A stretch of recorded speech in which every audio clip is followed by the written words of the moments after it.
నా కుమారుడు సింహాసనాసీనుడు అవ్వబోతున్నాడు. నా సింహాసనుడు సియోనులో ఊరేగించబడబోతున్నాడు.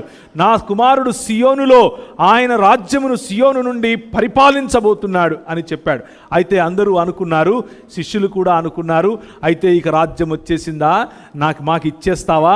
ఒక ఆయన అయితే వాళ్ళ అమ్మనేసుకుని ఇద్దరు కలిసి దాన్ని ఏమంటారు, రికమెండేషన్ లెటర్ తెచ్చుకున్నారు. మరి నీ రాజ్యం వస్తే నా కొడుకు రైట్ సైడ్ ఒకడు, నా ఇంకొక కొడుకు లెఫ్ట్ సైడ్, అంటే ఒకడు అమిత్ షా అవ్వాలి, అంటే ఈయన మోదీ, నువ్వు ఒకడు అమిత్ షా అవుతాడు, ఇంకొకడు పీయూష్ గోయల్ అవుతాడు అని చెప్పుకొని వచ్చారు. ఆయన అన్నాడు, అది నా చేతిలో లేదు, that's not in my hands, I don't decide. ఆయన అర్థం ఏమిటంటే అది నాకు తెలియదు, నేను చేత కానివాడిని అని కాదు.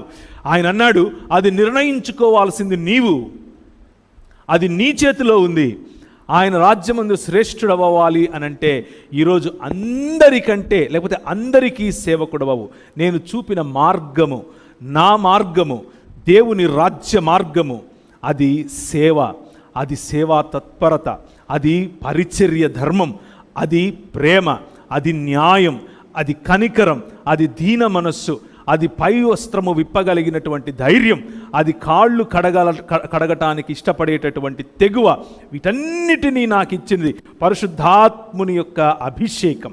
ఆ పరిశుద్ధాత్ముని యొక్క అభిషేకాన్ని నేను మీకు ఇస్తున్నాను. ఎప్పుడు వస్తుంది, ఏ డేట్లో వస్తుంది, పొద్దున వస్తుందా, రాత్రి వస్తుందా, ఇది కాదు మీరు చేయాల్సింది. పరిశుద్ధాత్ముని పొందండి. పరిశుద్ధాత్ముని పొందిన తరువాత యూదయ సమరయ దేశములన్నిటిపైన, ప్రపంచము యొక్క నలుమూలలలో కూడా మీరు నాకు సాక్షులై ఉంటారు. సాక్షులు అన్నప్పుడు వాడిన పదం ఇక్కడ అంబాసిడర్స్ అన్న పదం, సాక్షులు అన్నప్పుడు వాడిన పదం రిప్రజెంటేటివ్స్ అన్న పదం. ఈ రాజు సింహాసనాసీనుడై భూమ్యాకాశములను ఐక్యపరిచేటటువంటి ఈ మహా విశ్వ ప్రణాళికలో నువ్వు నేను ఆయన ప్రతినిధులం. ఆయన ప్రతినిధులముగా we are called to speak truth in this world. We are called to call the world into accountability. ఈ ప్రపంచాన్ని ఒక అకౌంటబిలిటీ స్ట్రక్చర్లోనికి తీసుకుని రావటానికి మనము పిలువబడుతున్నాం. యోహాను సువార్త 14వ అధ్యాయంలో పరిశుద్ధాత్ముని నేను మీకు ఇస్తాను అని ఆయన చేసినటువంటి ప్రమాణము, ఆయన చేసినటువంటి ప్రతిజ్ఞ మనకు కనిపిస్తుంది.